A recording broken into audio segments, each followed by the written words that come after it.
Halo semuanya. Oke, sebelumnya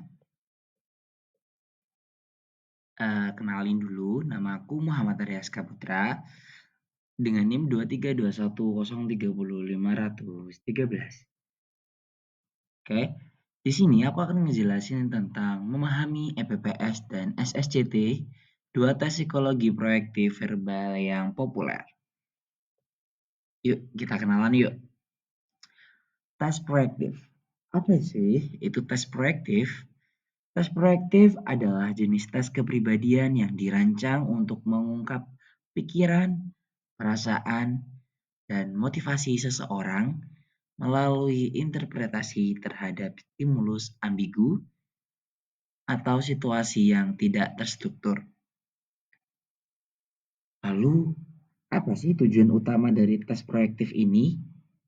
Tujuannya adalah untuk mengakses alam bawah sadar individu, di mana terdapat dorongan, konflik, dan aspek kepribadian yang mungkin tidak disadari atau diungkapkan secara langsung. Respon terhadap stimulus ambigu dianggap sebagai proyeksi dari karakteristik nilai internal individu yang kemudian diinterpretasikan oleh ahli psikologi. Lalu, apa itu EPPS? EPPS adalah Edward Personal Preference Schedule.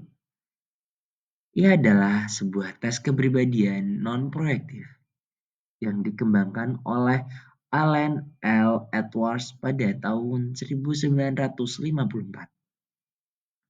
Tes ini didasarkan pada teori kebutuhan needs yang dikemukakan oleh Henry Murray, yang menyatakan bahwa kepribadian manusia dapat dipahami melalui kekuatan relatif dari berbagai kebutuhan atau motif.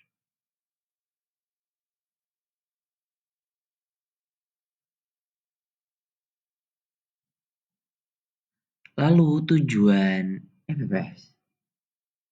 Tujuan utama dari EPPS ialah untuk mengukur dan memberikan gambaran tentang preferensi dan kebutuhan individu dalam berbagai aspek. Contohnya aspek kepribadian. EPPS digunakan untuk menilai motivasi, kebutuhan, dan motivasi seseorang secara cepat dan tepat, serta untuk memahami diri.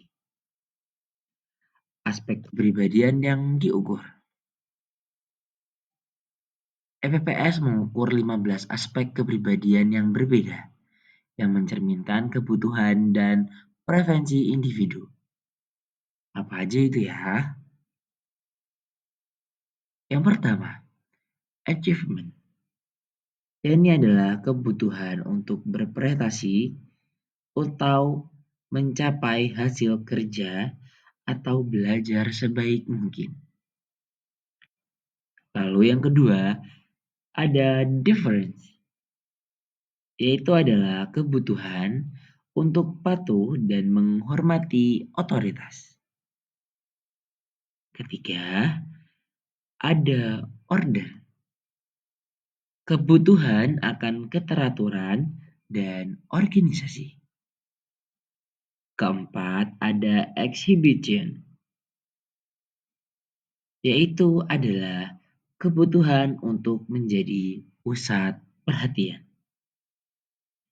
Kelima, ada autonomi, kebutuhan untuk mandiri dan bebas dari kontrol.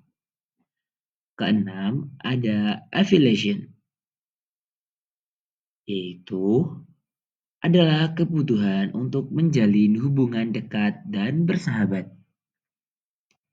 Ketujuh, ada introspection, yaitu adalah kebutuhan untuk memahami diri sendiri dan orang lain. Kedelapan, ada succurrence, yaitu adalah kebutuhan untuk mendapatkan bantuan dan dukungan. Kesembilan, ada dominant, yaitu adalah kebutuhan untuk mengendalikan dan mempengaruhi orang lain. Kesepuluh ada abasement, yaitu adalah kebutuhan untuk merendahkan diri atau merasa bersalah. Kesebelas ada nurturance, yaitu adalah kebutuhan untuk merawat dan membantu orang lain. Kedua belas ada change, yaitu kebutuhan untuk perubahan dan variasi. Ketiga belas ada endurance, yaitu adalah kebutuhan untuk bertahan dan menyelesaikan tugas. Keempat belas ada heterosexuality, yaitu adalah kebutuhan yang menjalin hubungan dengan lawan jenis. Dan yang terakhir adalah aggression, yaitu adalah kebutuhan untuk menyerang atau melawan orang lain. Gimana nih teman-teman sampai sini? Ada yang ingin ditanyakan? Bisa tanya di kolom komentar ya. Lalu selanjutnya itu adalah tes SSCT.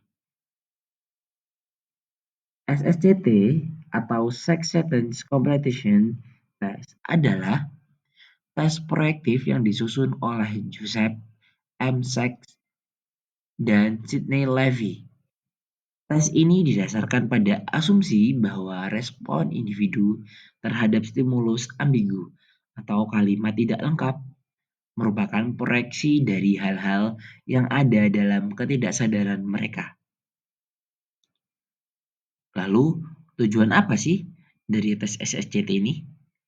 Tujuan dari SSCT adalah untuk mengungkap dinamika kepribadian individu, termasuk konflik, kebutuhan, dan perasaan mereka yang mungkin tidak disadari dan diungkapkan secara langsung.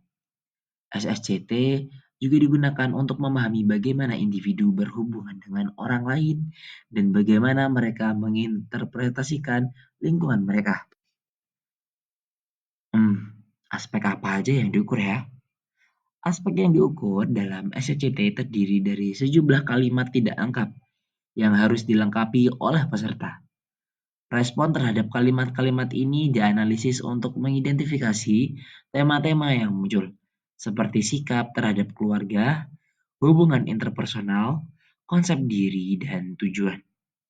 Beberapa area yang dieksplorasi dalam SCT meliputi sikap terhadap ayah, ibu, wanita, pria, hubungan interpersonal, ketakutan, perasaan bersalah, dan tujuan hidup.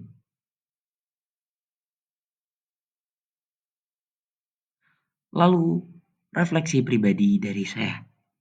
Dari segi perspektif teoritis, tes proyektif dapat memberikan wawasan yang berharga tentang kompleksitas kepribadian manusia. Tes ini memungkinkan individu untuk mengekspresikan diri mereka secara bebas dan mengungkap aspek-aspek dari diri mereka yang mungkin tidak mereka sadari atau sulit diungkapkan secara langsung. Manfaat utama tes proyektif adalah kemampuannya untuk menggali motivasi, konflik, dan dinamika internal yang tersembunyi yang mungkin tidak terdeteksi oleh tes kepribadian lainnya. Karena sifat stimulusnya yang ambigu, peserta cenderung memproyeksikan pikiran dan perasaan mereka tanpa merasa tertekan untuk memberikan jawaban yang benar atau diterima secara sosial. Ini dapat menghasilkan data yang lebih kaya dan mendalam tentang kepribadian seseorang, meskipun interpretasi hasilnya memerlukan keahlian khusus. Tes proyektif tetap menjadi alat penting bagi penilaian psikologis komprehensif.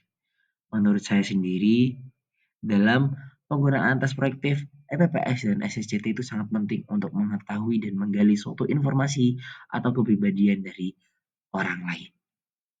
Oke, sekian dari saya, Muhammad Arya Aska Putra dengan NIM 23210305513 mengucapkan terima kasih banyak yang sudah menonton video ini. Terima kasih semuanya. Have a nice day.